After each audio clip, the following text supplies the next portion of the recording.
नमस्कार। आज हम एक बहुत ही दिलचस्प स्रोत पर बात करने वाले हैं।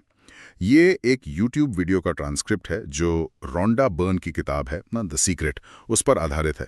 और हमारा विषय है आकर्षण का नियम, मतलब लॉ ऑफ अट्रैक्शन। और ये स्रोत कैसे दावा करता है कि ये हमारी जिंदगी को कैसे बनाता है या बिगाड़ता है। तो आज हमारी कोशिश यही रहेगी कि इस स्रोत से जो मुख्य बातें हैं, जो आइडियाज़ हैं, उनको निकालें। हम ये समझने की कोशिश करेंगे कि स्रोत के हिसाब से ये रहस्य या सीक्रेट आखिर है क्या चीज़, और इसे अपनी लाइफ में अप्लाई करने के लिए ये क्या तरीके बताता है। स्रोत शुरू होता है रोंडा बर्न की अपनी कहानी से। बताता है कि कैसे वो कह रही हैं एक बहुत मुश्किल टाइम था उनकी लाइफ में, और तब उन्हें एक पुरानी 100 साल पुरानी किताब मिली जिससे उन्हें इस रहस्य की झलक मिली। और फिर उन्होंने तय किया कि भाई इसे दुनिया को बताना है। इसके लिए उन्होंने उन लोगों को ढूंढा जो इसे जानते थे, और फिर एक फिल्म बनाई। आते हैं ये रहस्य आखिर है क्या। स्रोत का जो सेंट्रल पॉइंट है वो है आकर्षण का नियम, लॉ ऑफ अट्रैक्शन। इसे यूनिवर्स का सबसे पावरफुल ऐसा नियम कहा गया जिसे टाला नहीं जा सकता। और स्रोत के मुताबिक ये काम कैसे करता है, मतलब इसका तरीका क्या है? वो कहता है कि हम अपनी जिंदगी में जो कुछ भी है, अच्छा या बुरा, उसे खुद ही अपनी तरफ खींचते हैं, और ये सब होता है हमारे विचारों के जरिए। स्रोत इस बात पर बहुत जोर देता है कि विचार सिर्फ दिमाग की उपज नहीं है, बल्कि वो असली चीजें हैं। उनकी अपनी एक फ्रीक्वेंसी होती है, और जैसे विचार वैसी चीजें आपकी लाइफ में आएंगी। समान चीजें समान को खींचती हैं। बिल्कुल। स्रोत एक बड़ा अच्छा उदाहरण देता है कि आप एक ह्यूमन ट्रांसमिशन टावर हैं। आप लगातार अपने विचारों से एक फ्रीक्वेंसी बाहर भेज रहे हैं, और वही फ्रीक्वेंसी, वही वाइब्रेशन आपके जीवन के अनुभवों के रूप में आपको वापस मिलती है। तो स्रोत का तर्क ये है कि अगर आपको अपनी लाइफ की पिक्चर पसंद नहीं आ रही है तो चैनल बदलो, अपने विचार बदलो, अपनी फ्रीक्वेंसी बदलो, जैसे टीवी का चैनल बदलते हैं। हाँ, ये एनालॉजी समझने में काफी आसान बनाती है। स्रोत ये भी कहता है कि ये कोई आज का ज्ञान नहीं है, ये कोई नई बात नहीं है। वो दावा करता है कि इतिहास के बड़े बड़े विचारक, लेखक, कलाकार, वैज्ञानिक जैसे प्लेटो, शेक्सपियर, न्यूटन, बीथोवन, आइंस्टाइन, ये सब इस नियम को जानते थे, और उन्होंने किसी न किसी रूप में इसे शेयर भी किया है। हाँ, ये दावा स्रोत की कहानी का एक अहम हिस्सा है।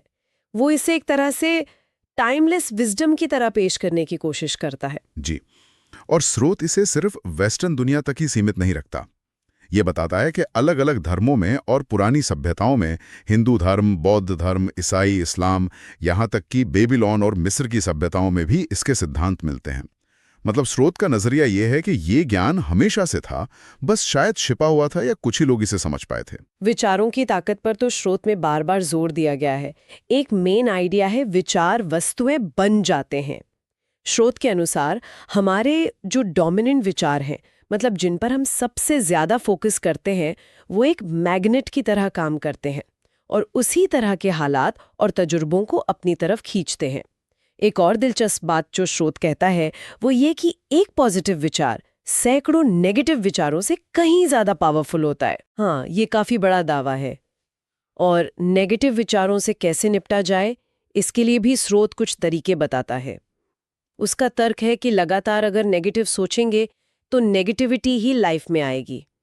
जैसे अगर कोई हर वक्त कर्ज के बारे में चिंता करे तो स्रोत के हिसाब से वो और ज्यादा कर्ज को ही अट्रैक्ट करेगा। तो फिर हल क्या है? हल के तौर पर स्रोत कहता है कि हमें जानबूझकर कॉन्शियसली सिर्फ अच्छे विचारों पर फोकस करने का फैसला करना चाहिए। और यहाँ एक राहत की बात भी है, टाइम लैग का कॉन्सेप्ट। हमारे विचार तुरंत हकीकत नहीं बनते, इसमें थोड़ा टाइम लगता है, जिससे हमें अपनी सोच को देखने, समझने और बदलने का मौका मिल जाता है। अच्छा, ये एक तरह का सेफ्टी नेट हुआ। जी, स्रोत इसे कुछ ऐसा ही बताता है। विचारों के साथ साथ भावनाएं, इमोशंस, उनको भी स्रोत बहुत जरूरी मानता है। वो कहता है कि भावनाएं एक तरह का हमारा इंटरनल गाइडेंस सिस्टम है, एक फीडबैक मैकेनिज्म, जो हमें फौरन बताती है कि हम क्या सोच रहे हैं और किस फ्रीक्वेंसी पर हैं। अच्छी भावनाएं जैसे खुशी, प्यार, आभार, ये पॉजिटिव सोच का सिग्नल है, और बुरी भावनाएं डर, गुस्सा, निराशा, ये नेगेटिव सोच का। सही। और स्रोत के अनुसार अच्छा महसूस करना इसलिए जरूरी है क्योंकि यही वो फ्रीक्वेंसी है जिस पर रहकर हम अपनी मनचाही चीजें पा सकते हैं। अच्छा महसूस करना मतलब पानी की फ्रीक्वेंसी पर होना। और अगर कोई नेगेटिव फील कर रहा है तो स्रोत भावनाओं को बदलने के लिए कुछ प्रैक्टिकल तरीके भी देता है। उन्हें वो सीक्रेट शिफ्टर्स कहता है। ये ऐसी चीजें हैं जो फौरन हमारा मूड बदल सकती हैं, जैसे कोई अच्छी याद सोचना, अपना फेवरेट म्यूजिक सुनना। हाँ, या नेचर में जाना, किसी अपने की फोटो देखना। बिल्कुल, ये सब शिफ्टर्स हैं। इन्हें इमोशंस को मैनेज करने के टूल्स की तरह बताया गया है। और सभी भावनाओं में स्रोत प्यार को, मतलब लव को, सबसे ऊंची फ्रीक्वेंसी और सबसे ताकतवर इमोशन मानता है। इस पूरी प्रक्रिया को समझाने के लिए स्रोत ने अलादीन के जिन वाली कहानी का इस्तेमाल किया है। वो भी काफी इंटरेस्टिंग है। वो कहता है कि यूनिवर्स उस जिन की तरह है जो हमारी हर इच्छा पर कहता है, तुम्हारी इच्छा ही मेरा आदेश है। जी, ये असल में आकर्षण के नियम को ही समझाने का एक मेटाफर है कि यूनिवर्स हमारे विचारों और भावनाओं पर रिएक्ट करता है, बिना ये देखे कि वो हमारे लिए अच्छे हैं या बुरे। वो जज नहीं करता, बस रिस्पॉन्ड करता है। स्रोत इस क्रिएटिव प्रोसेस के 3 क्लियर स्टेप्स बताता है। मांगो, विश्वास करो और पाओ। Ask, believe, receive. पहला स्टेप है मांगो। स्रोत कहता है कि आपको यूनिवर्स को एकदम क्लियर बताना होगा कि आप क्या चाहते हैं। मतलब गोलमोल इच्छाएं नहीं, स्पेसिफिक होना जरूरी है। हाँ, अस्पष्टता से अस्पष्ट रिजल्ट ही मिलेंगे। बिल्कुल। और इसे प्रेजेंट टेंस में लिखने की सलाह दी जाती है, जैसे कि आप इसे पहले ही पा चुके हैं। और एक बार मांगना काफी है। बार बार मांगना स्रोत के अनुसार शक या कमी का संकेत देता है। दूसरा स्टेप, और शायद सबसे मुश्किल है, विश्वास करो। स्रोत का कहना है कि आपको एकदम अटूट विश्वास रखना होगा कि जो आपने मांगा है वो आपको मिलेगा ही, वो रास्ते में है। ये कहना आसान है, पर करना। हाँ, यहीं पर चैलेंज आता है। स्रोत कहता है कि इसे पाने की फीलिंग को अभी महसूस करना जरूरी है। इमेजिन करें कि वो आपके पास है। और सबसे जरूरी बात, स्रोत कहता है कि ये कैसे होगा, इसकी चिंता बिल्कुल मत करो। अच्छा। जी, कैसे का इंतजाम करना यूनिवर्स का काम है, आपका नहीं। आपका काम बस विश्वास रखना है। और तीसरा स्टेप है पाओ, रिसीव। रिसीव। इसका मतलब है उस चीज को पाने की स्टेट में रहना, यानी अच्छा महसूस करना। जब आप खुशी, उत्साह और आभार महसूस करते हैं तो स्रोत के अनुसार आप उस फ्रीक्वेंसी पर होते हैं जो आपकी इच्छा को आपकी ओर खींचती है। तो मतलब फीलिंग्स यहाँ भी बहुत जरूरी हैं। बिल्कुल। स्रोत तो यहाँ तक सुझाव देता है कि आप कह सकते हैं, मैं इसे अभी पा रहा हूँ या पा रही हूँ, और उस फीलिंग को पूरी तरह महसूस करें। इसमें एक और चीज जोड़ी गई है, इंस्पायर्ड एक्शन या प्रेरित कार्यवाही। स्रोत ये साफ करता है कि ये सिर्फ बैठे रहने और इंतजार करने के बारे में नहीं है। हाँ, जब आप सही फ्रीक्वेंसी पर होते हैं तो आपको अंदर से कुछ करने की प्रेरणा मिलेगी। ये प्रेरणा स्रोत के अनुसार जबरदस्ती वाली या मेहनत वाली नहीं लगेगी। वो एकदम नेचुरल और खुशी देने वाली महसूस होगी। जैसे कोई आइडिया अचानक आ जाना। हाँ, या किसी से मिलने का मन करना या कहीं जाने का। ये यूनिवर्स का आपको रास्ता दिखाने का तरीका है। कृतज्ञता यानी ग्रैटिट्यूड, इसे स्रोत में एक बहुत ही ज्यादा पावरफुल प्रैक्टिस बताया गया है। इसका लॉजिक ये है कि कृतज्ञता आपकी एनर्जी और सोच को तुरंत बदल देती है, आपको पॉजिटिव फ्रीक्वेंसी पर ले आती है। हाँ, ये तो मैंने भी सुना है कई जगह। स्रोत का दावा है कि जो आपके पास पहले से है उसके लिए शुक्रगुजार होना लाइफ में और अच्छी चीजें लाने का एक पक्का तरीका है। इसे रोज प्रैक्टिस करने की सलाह दी गई है। छोटी छोटी बातों के लिए भी थैंकफुल होना। स्रोत में एक ग्रैटिट्यूड रॉक की कहानी भी है। हाँ, वो पत्थर वाली कहानी। एक पिता अपने बीमार बेटे के लिए इस्तेमाल करता है, फिर वो पत्थर दूसरों की मदद करता है। जी, वो कहानी कृतज्ञता को एक फिजिकल प्रैक्टिस बनाने का तरीका दिखाती है। स्रोत में आइंस्टीन का भी जिक्र है। ये दावा किया गया है कि वो दिन में सैकड़ों बार धन्यवाद कहते थे। ये सुनकर मुझे काफी हैरानी हुई थी। हाँ, स्रोत जानी मानी हस्तियों के उदाहरणों का इस्तेमाल करता है अपने पॉइंट्स को सपोर्ट करने के लिए। कृतज्ञता के साथ साथ विजुअलाइजेशन, मतलब मन में कल्पना करना, इसे भी स्रोत उतना ही पावरफुल मानता है। इसका मतलब है अपने मन में क्लियर तस्वीरें बनाना कि आप क्या चाहते हैं, और कल्पना करना कि वो चीज आपके पास अभी है। मतलब डे ड्रीमिंग जैसा। हाँ, लेकिन फोकस्ड डे ड्रीमिंग। स्रोत का तर्क है कि जब आप विजुअलाइज करते हैं तो आप पावरफुल विचार और उससे जुड़ी फीलिंग्स पैदा करते हैं। और ये भी कहता है कि हमारा दिमाग असलियत और कल्पना में फर्क नहीं कर सकता। अच्छा, इसका कोई उदाहरण? हाँ, स्रोत ओलंपिक एथलीट्स का उदाहरण देता है जो सिर्फ मेंटल रिहर्सल करके, मतलब मन में प्रैक्टिस करके, अपनी मसल्स को एक्टिवेट कर लेते हैं। स्रोत इस उदाहरण का इस्तेमाल ये बताने के लिए करता है कि मेंटल पिक्चर्स का रियल फिजिकल इफेक्ट हो सकता है। और विजन बोर्ड का आइडिया भी तो इसी से जुड़ा है। स्रोत में जॉन एसराफ की कहानी है। उन्होंने अपने सपनों के घर की तस्वीरें एक बोर्ड पर लगाईं, रोज देखते थे, कल्पना करते थे कि वो वहीं रह रहे हैं। जी, और कहानी के अनुसार सालों बाद जब वो अपना सामान शिफ्ट कर रहे थे तो उन्हें वो पुराना विजन बोर्ड मिला और उन्हें एहसास हुआ कि वो अनजाने में बिल्कुल वैसे ही घर में रह रहे थे जिसकी तस्वीर उन्होंने बोर्ड पर लगाई थी। कमाल है। स्रोत कहता है कि अपनी कल्पना में एक्शन जोड़ना, मतलब खुद को उस सिचुएशन में एक्टिव महसूस करना, इसे और भी असरदार बनाता है। ये कहानी विजुअलाइजेशन की पावर दिखाने के लिए है। स्रोत फिर इन प्रिंसिपल्स को लाइफ के अलग अलग एरिया में अप्लाई करने के तरीके भी बताता है, जैसे पैसे के बारे में स्रोत कहता है कि पैसों की कमी पर फोकस करने के बजाय वेल्थ की अबंडेंस, मतलब प्रचुरता पर ध्यान देना जरूरी है। महसूस करें कि आपके पास पहले से ही काफी पैसा है। हाँ, ये थोड़ा काउंटर इंट्यूटिव लग सकता है, खासकर अगर किसी के पास सच में कमी हो। बिल्कुल। स्रोत कुछ मजेदार ट्रिक्स भी बताता है, जैसे बिल आए तो उन्हें चेक की तरह देखो। और देने पर भी जोर है। स्रोत का तर्क है कि जब आप देते हैं तो आप यूनिवर्स को सिग्नल भेजते हैं कि आपके पास काफी है। तो मतलब पैसा असल में एक माइंडसेट है स्रोत के हिसाब से। जी बिल्कुल। स्वास्थ्य के मामले में स्रोत प्लेसिबो इफेक्ट का जिक्र करता है, ये दिखाने के लिए कि हमारा विश्वास हमारे शरीर पर कितना असर डाल सकता है। स्रोत का दावा है कि शरीर हमारे विचारों का ही नतीजा है और बीमारी अक्सर नेगेटिव सोच और स्ट्रेस से पैदा होती है या बढ़ जाती है। ये तो काफी बड़ा दावा है। क्या ये कहता है कि सिर्फ सोच से बीमारी ठीक हो सकती है? ये यहां तक दावा करता है कि प्यार और कृतज्ञता जैसी पॉजिटिव भावनाएं किसी भी बीमारी को ठीक करने में मदद कर सकती हैं। हंसी को सबसे अच्छी दवा बताया गया है। नॉर्मन कजिन्स की कहानी का उदाहरण दिया है, जिन्होंने उनके अनुसार हंसी से एक गंभीर बीमारी को ठीक किया। और वो मॉरिस गुडमैन वाली कहानी, द मिरेकल मैन? हाँ, वो कहानी तो स्रोत इस आइडिया के सबसे मजबूत सबूत के तौर पर पेश करता है।